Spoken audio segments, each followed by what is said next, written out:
Хочу давать совет пока действующему президенту Зеленскому, пока он не стал экс-президентом Украины.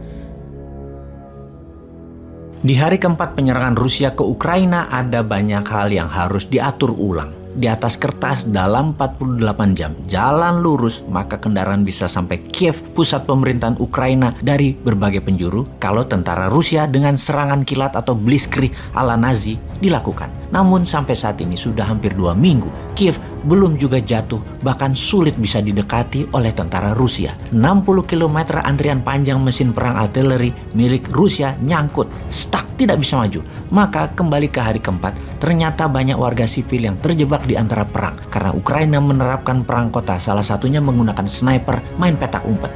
Rusia di dalam penginvasian tentunya tidak ingin adanya kemarahan warga sipil karena akan sulit mengelolanya nanti ketika pemimpin boneka diletakkan sebagai presiden Ukraina menggantikan Volodymyr Zelensky. Maka diturunkanlah tentara Chechnya, sebuah wilayah Federasi Rusia yang dianeksasi tahun 1994 tersebut, yang tentaranya patuh pada Moskow, sangat terlatih dan loyal. Apa yang dilakukan Putin untuk menarik rakyat dengan pasukan Chechnya tersebut? Ada 12.000 tentara Chechnya di bawah pimpinan Ramzan Kadyrov yang masuk ke Ukraina atas perintah Putin.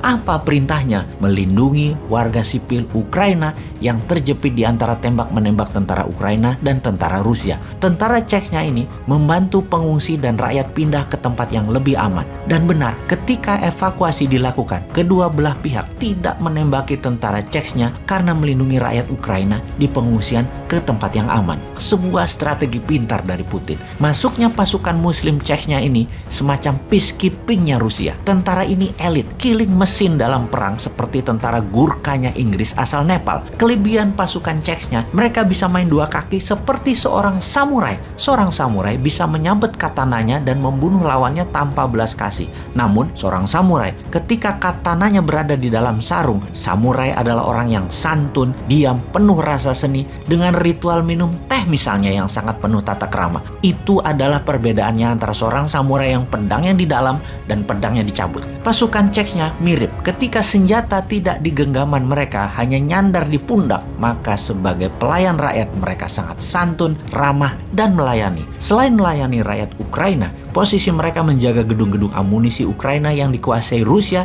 sebagai base camp. Namun tetap tugas utamanya melindungi sivilian. Lalu kita semua tahu bahwa missionaries, tentara swasta sebanyak 16.000 orang lebih sudah masuk ke Ukraina, membantu 500.000 tentara dan polisi Ukraina, ditambah warga sipil yang dipersenjatai armor perang lebih dari 100.000 orang. Tentara Rusia masuk dengan 200.000 tentara. Sementara 30%-nya mengurusi logistik. Secara jumlah sungguhnya mereka outnumber atau kalah jumlah dengan tentara Ukraina dan pejuang Ukraina. Dan ini terlihat strategi Rusia mulai melakukan. Karena hal ini terlihat strategi Rusia berubah, mulai melakukan strategi bumi hangus. Ukraina semakin lama tidak tunduk dengan Rusia, Ukraina disyriahkan, diratakan. Strategi Ukraina yang melakukan serangan satuan insurgency style of war tidak bisa tidak dilawan insurgency. Sniper dilawan sniper, gerilya dilawan gerilya. Dengan itu, setelah pasukan Chechnya masuk di hari keempat perang, maka di hari ke-10 pasukan gerilya kota, tentara Suriah